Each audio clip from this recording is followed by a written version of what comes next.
주님은 당신의 나라를 전진시키실 때 연약하고 죄 많은 사람들을 사용하신다. 이 일에 이변은 없다. 미국 캘리포니아 마스터 신학교 총장인 존 맥아더 목사님이 한 말입니다. 연약한 사람을 쓰신다. 그렇습니다. 하나님께서는 당신의 뜻을 이루어 가실 때 언제나 연약한 사람을 쓰십니다.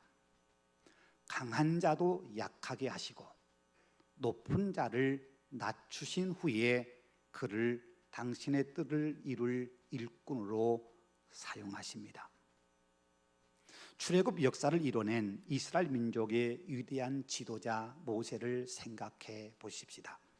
그는 40세까지 애굽의 왕궁에서 자라면서 막강한 권력과 지위를 가진 애굽의 왕자였습니다.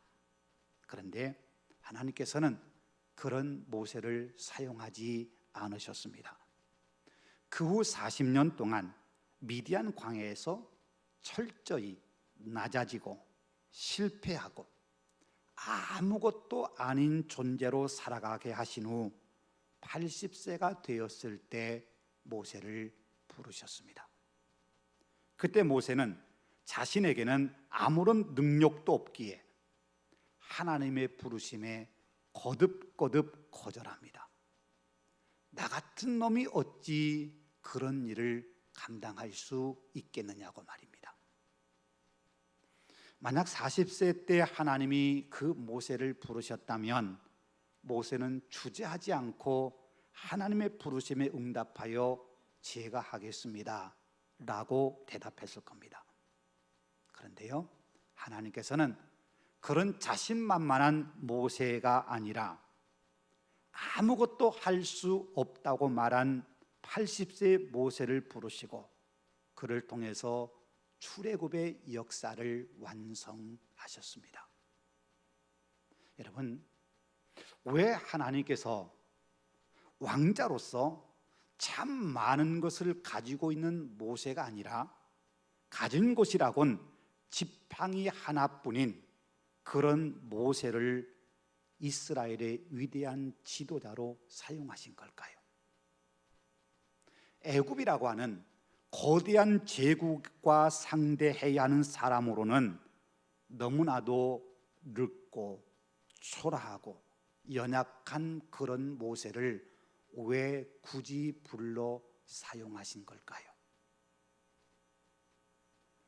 그건 비단 모세만이 아닙니다.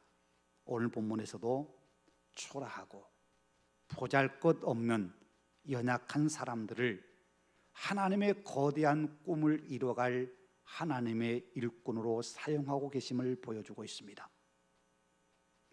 사도행전의 저자는 누가복음을 기록한 의사 누가입니다. 누가는 예수님의 일생을 기록한 누가복음을 기록한 후 이어서 사도행전을 기록했습니다. 오늘 본문 1절과 2절에서 거기에 대해서 말씀하고 있습니다.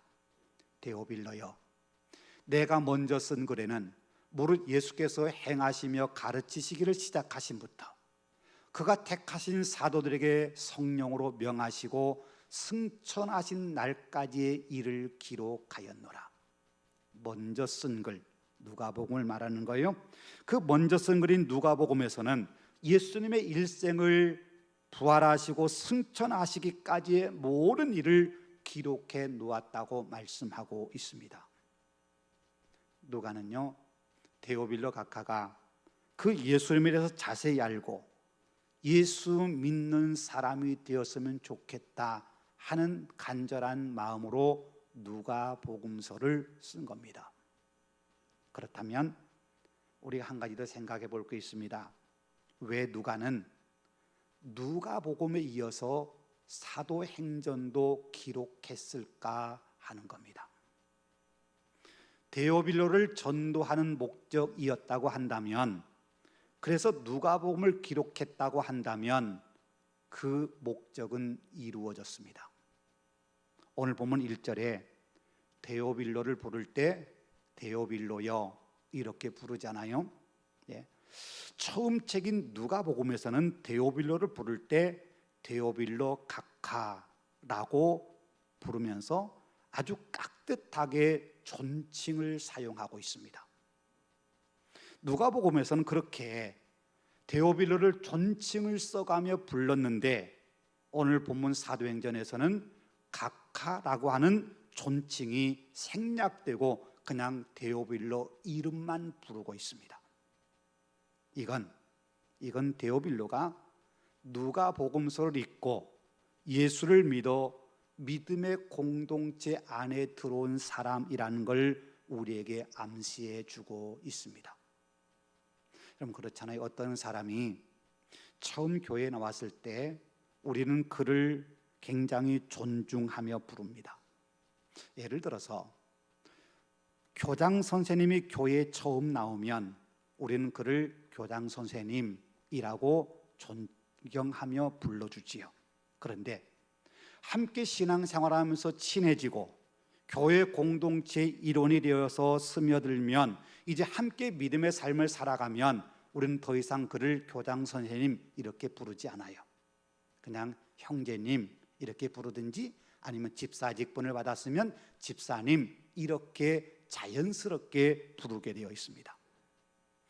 데오빌로에게 각하라고 하는 존칭이 사라진 것은 이 데오빌로가 비록 로마의 고위 관리인 것은 맞지만 예수님 안에서 믿음 안에서 이제는 한 형제가 되어서 형제라고 불러도 될 정도로 친숙한 사람이 되었다고 하는 걸 보여주는 겁니다. 그 말은 데오빌로가 예수 믿는 사람이 되었다 그런 의미이겠지요. 그러면 데오빌로가 예수 믿는 사람이 되었으면 그것으로 만족할 수 있는 걸까요?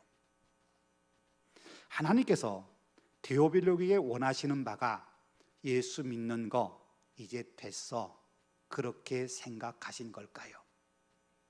만일 그렇다면, 만일 데오빌로가 예수 믿는 것으로 하나님이 만족하셨다면 사도행전은 기록되지 않았을 겁니다. 복음서를 읽고 예수 믿는 사람이 된 이후에 그에게 하나님이 바라시는 뭔가가 있기 때문에 누가는 사도행전을 써서 데오빌로에게 또다시 보내준 겁니다. 여러분 그게 뭘까요? 뭘 기대한 걸까요? 우리가 자주 놓친 것 가운데 하나가 그겁니다. 우리가 예수 믿고 구원받은 사람이 되었으면 그것으로 우리의 신앙이 완성된 것처럼 착각합니다. 그런데 하나님께서 우리를 불러 하나님의 구원에 참여하게 하시고 예수를 알고 십자가 구원의 은혜를 통하여 하나님 백성 되게 하신 데에는 그것으로 끝이 아니라 또 다른 이유가 있기 때문입니다. 그걸 오늘 본문 3절에서 분명하게 말씀해 주십니다. 그게 바로 하나님 나라의 일을 하게 하기 위해서입니다. 예수님께서 부활하신 후에 40일 동안 땅에 머무시면서 제자들에게 가르치시고 다시금 회상시켜 주시며 계속해 말씀하신 것이 바로 그겁니다. 하나님의 나라, 하나님의 일입니다. 부활하신 주님을 만난 제자들에게 예수님이 마지막 부탁하신 명령, 그게 이겁니다. 하나님의 나라, 하나님 나라의 일입니다. 예수님께서 이 땅에 사시면서 늘 마음에 품고 있었던 것이 이 하나님의 나라입니다. 이스라엘 백성들은 6절에서 말씀한 것처럼 이스라엘의 회복을 간절히 고대하고 또 바라고 있었습니다. 그런데 예수님께서는 이스라엘의 회복보다 먼저 관심 가져야 하고 먼저 이루어져야 할 것이 하나님의 나라라고 말씀하신 겁니다. 그래서 공생애를 시작하시면서 예수님께서 가장 먼저 외치신 말씀이 때가 찼고 하나님의 나라가 가까웠으니 회개하고 복음을 믿으라 라는 말씀이었습니다. 예수님은요, 하나님의 나라를 가지고 이 땅에 오셨고 그 하나님 나라를 이루기 위해서 이 땅에서의 삶을 사셨습니다. 그리고 그걸 위해서 제자들을 부르시고 그걸 위해서 제자들을 훈련시키셨습니다. 그들로 하여금 하나님 나라를 만들어가는 사람들이 되도록 하기 위해서 말입니다. 부활하신 후 40일 동안 계시면서 제자들에게 가르치신 것도 하나님의 나라였고, 승천하시면서 꼭 만들어가야 된다라고 부탁하신 말씀도 하나님의 나라였습니다. 그렇다면 그 하나님의 나라를 만들어갈 사람들은 누구일까요? 미국에 건국의 아버지들이라고 불리는 사람들이 있습니다. 영국에서 신앙의 자유를 찾아 미국으로 건너온 청교도들이 영국의 식민 통치에서 벗어나 독립을 선언할 때 뜻을 같이 했던 사람들, 그들을 건국의 아버지들이라고 말합니다. 미국의 초대 대통령이었던 조지 워싱턴을 비롯해서 초대 5명의 대통령들, 그 위대한 정치인들, 그리고 우리가 익히 알고 있는 벤자민 프랭클린이라고 하는 위대한 사상가, 학자들, 이런 사람들을 모두 통칭해서 건국의 아버지들 이렇게 부릅니다. 그런 훌륭한 정치가들, 위대한 사상가들이 미국을 건설하는 데 힘을 모았고 그 기초 위에 지금의 미국이 건설된 겁니다. 미국에는 그런 위대한 정치가들이나 사상가들이 있었는데 하나님 나라를 만들어 가는 데 쓰임 받는 사람들은 과연 어떤 사람들일까요? 대제사장이나 사내들인 공회원, 유명한 서기관, 명망 있는 랍비들, 그런 사람들일까요? 예수님께서 그들을 통해서 당신이 꿈꾸시는 하나님 나라를 이루어가기를 원하셨던 것일까요? 성경은 아니라고 대답해 줍니다. 예수님께서 당신이 꿈꾸시는 하나님 나라라고 하는 이 거룩하고 거대한 나라를 만들어가기 위해서 선택한 사람들이 있는데 그들이 갈릴리 사람들입니다. 여러분, 갈릴리 사람들이 어떤 사람인지 아십니까? 당시 갈릴리는 이방 땅처럼 여겨진 곳입니다. 그만큼 갈릴리가 소외되고 무시당하고 있었다는 얘기입니다. 그래서 갈릴리 사람들, 그러면 아주 천시 여기는 호칭이고 비아냥거리거나 놀림거리처럼 들리는 말이었습니다.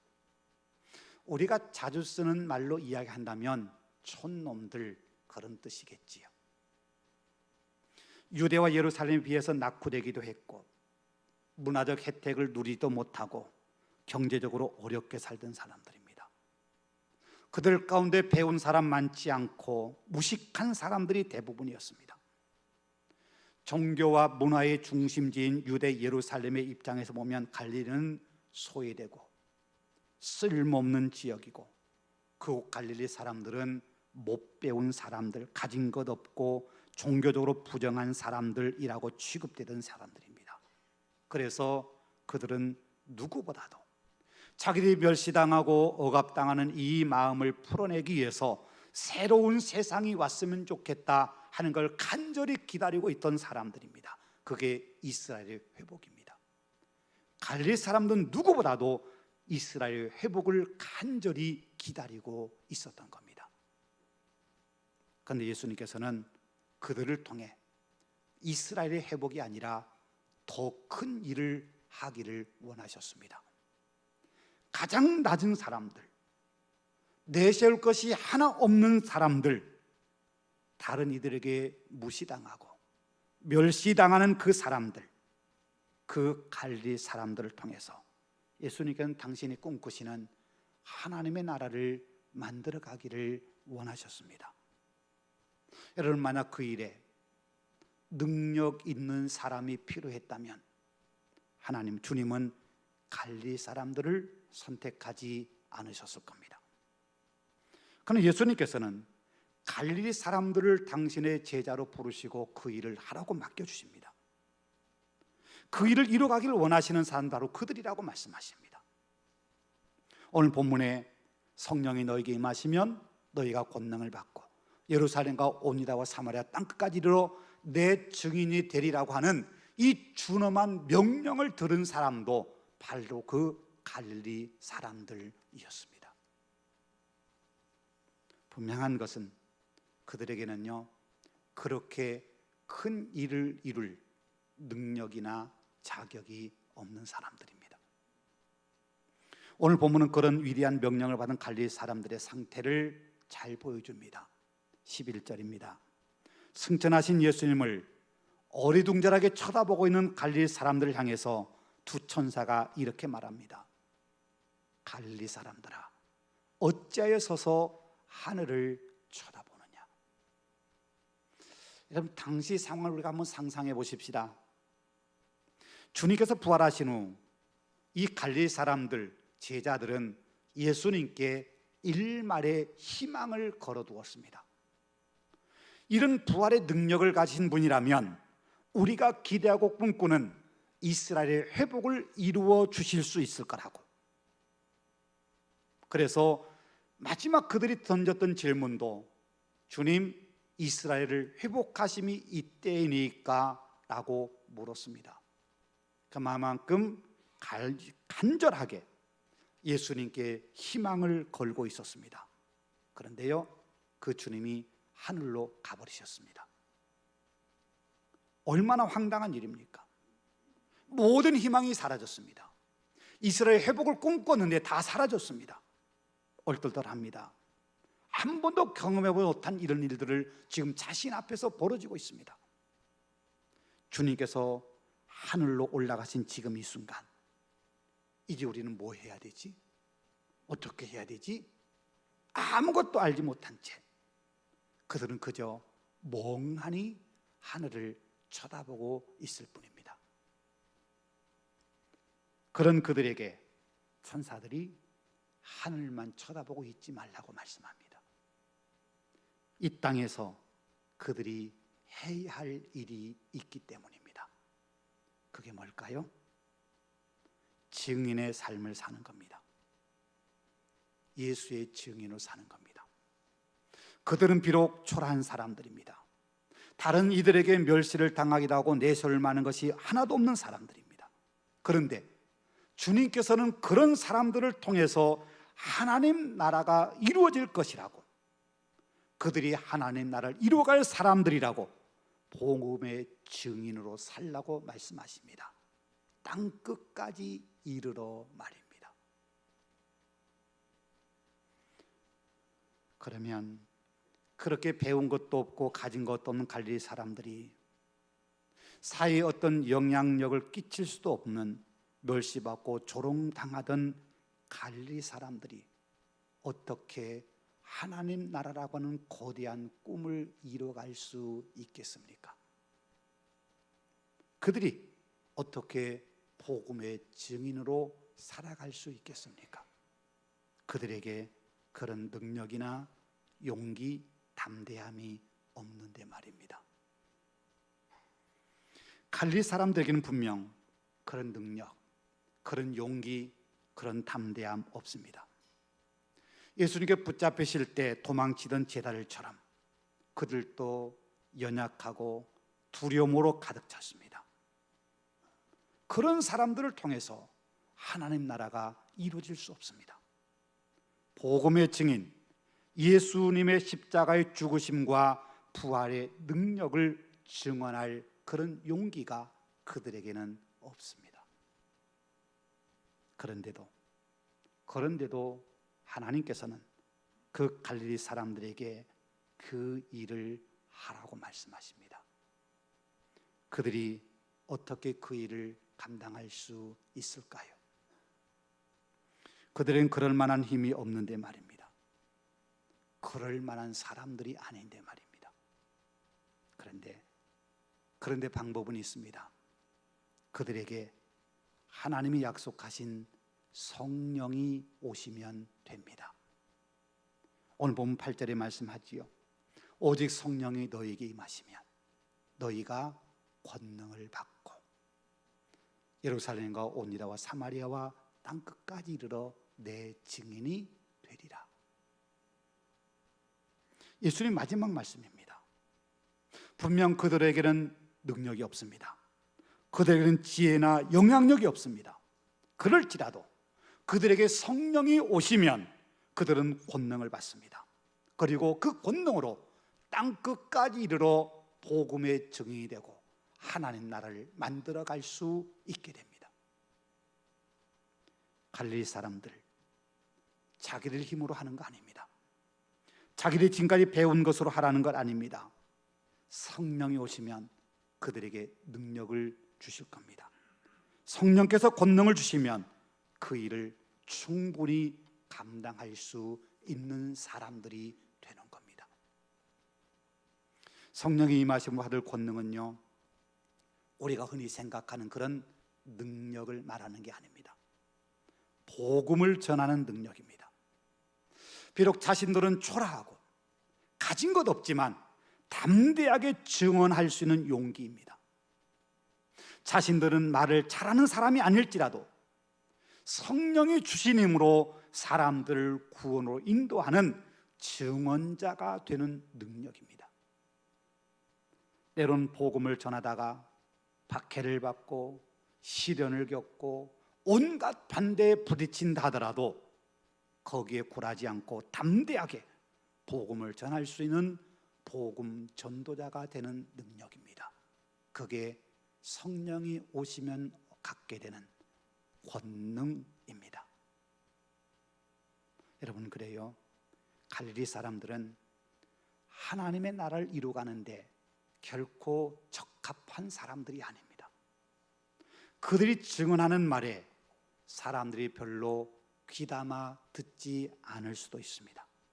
더군다나 사내들인 공회가 공모하고 로마의 제도가 십자가형을 내려 십자가에 죽으신 예수님을 전할 때 분명 그 앞에 숱한 어려움이 있을 겁니다.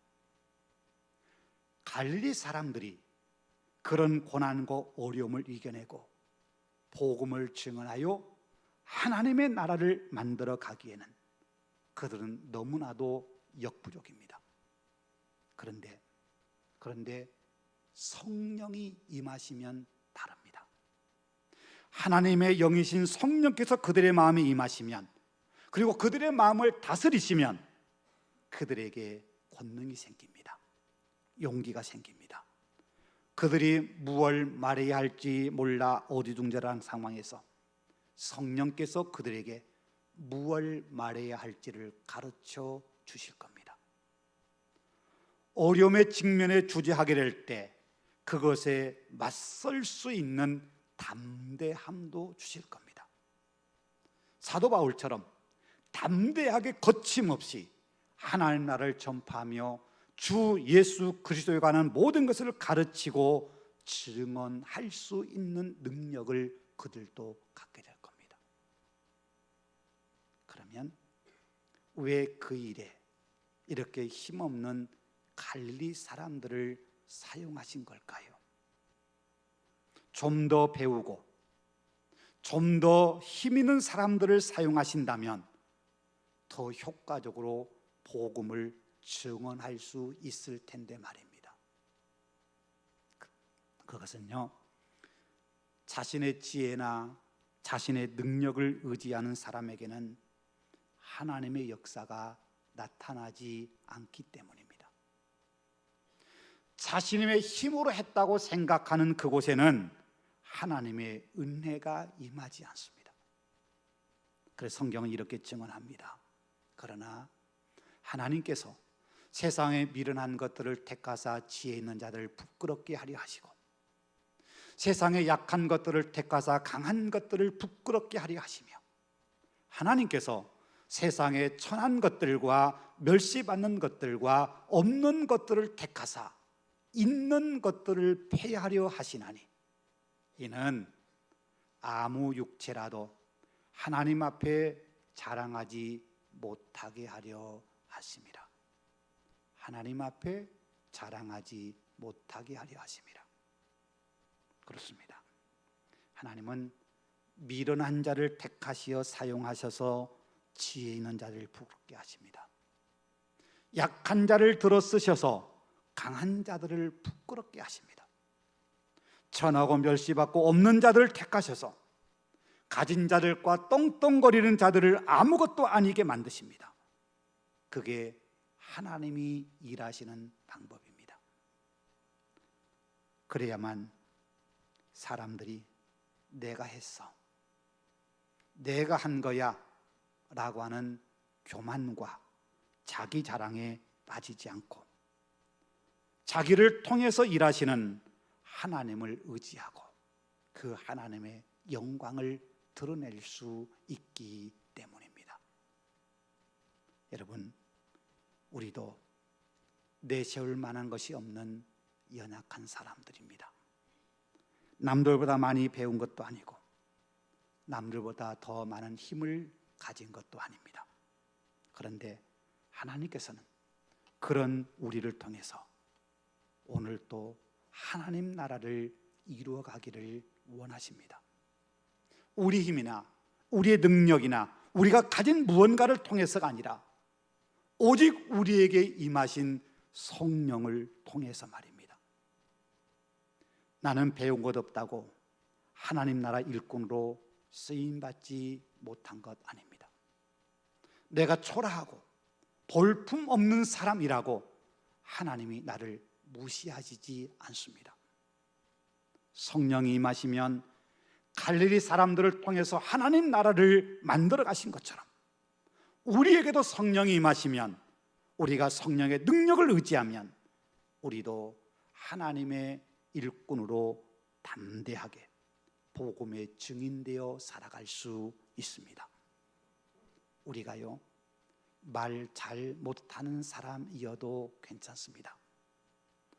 나는 본래 말을 잘 못하는 사람이라고 항변했던 모세를 통해서 이스라엘을 애굽 땅에서 건져내지 않으셨습니까? 가진 것 없어도 괜찮습니다. 가진 것이라고는 지팡이 하나뿐인 모세도 훌륭하게 그 일을 감당해내지 않았습니까?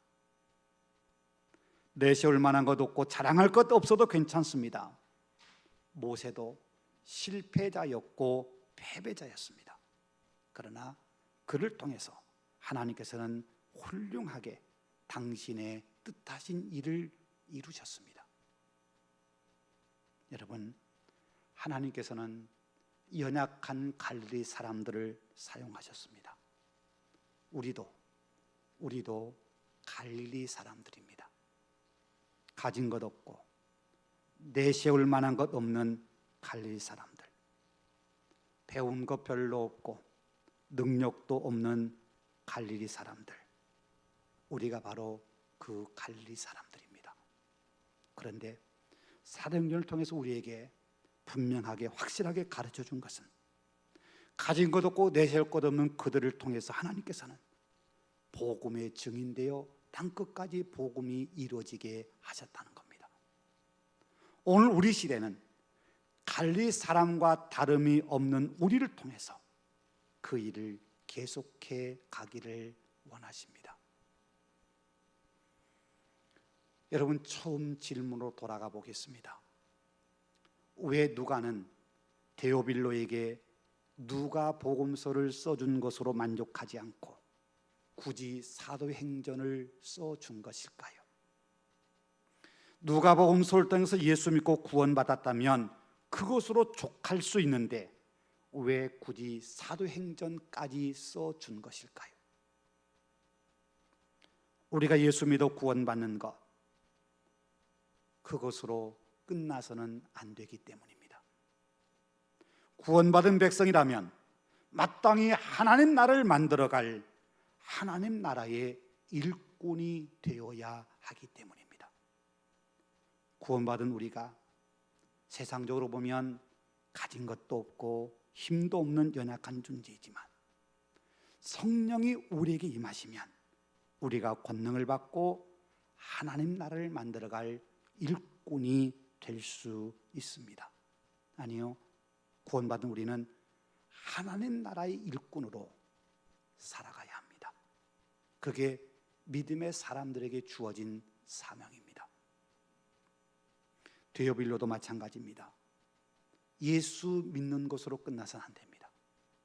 하나님께서 갈릴리 사람들을 하나님 나라 일꾼으로 사용하셨다면 데오빌로 당신도 그 일의 일꾼이 되어야 한다는 겁니다. 여러분, 구원받으셨습니까? 여러분, 예수를 나의 구주로 고백하십니까?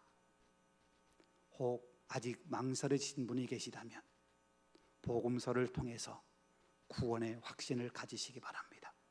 구원의 자리에 들어가시기 바랍니다. 고백할 수 있다면, 우리가 구원받은 사람이라고 하는 자신이 있다면 이제 거기에 머물러서는 안 됩니다.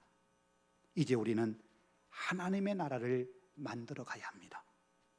우리 힘으로는 안 되지만 하나님의 영이신 성령께서 우리에게 오시면 우리가 권능을 받습니다. 복음의 권능입니다.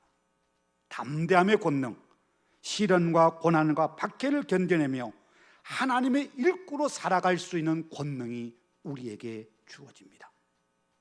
하나님의 나라는 우리 힘으로 만들어가는 것이 아닙니다.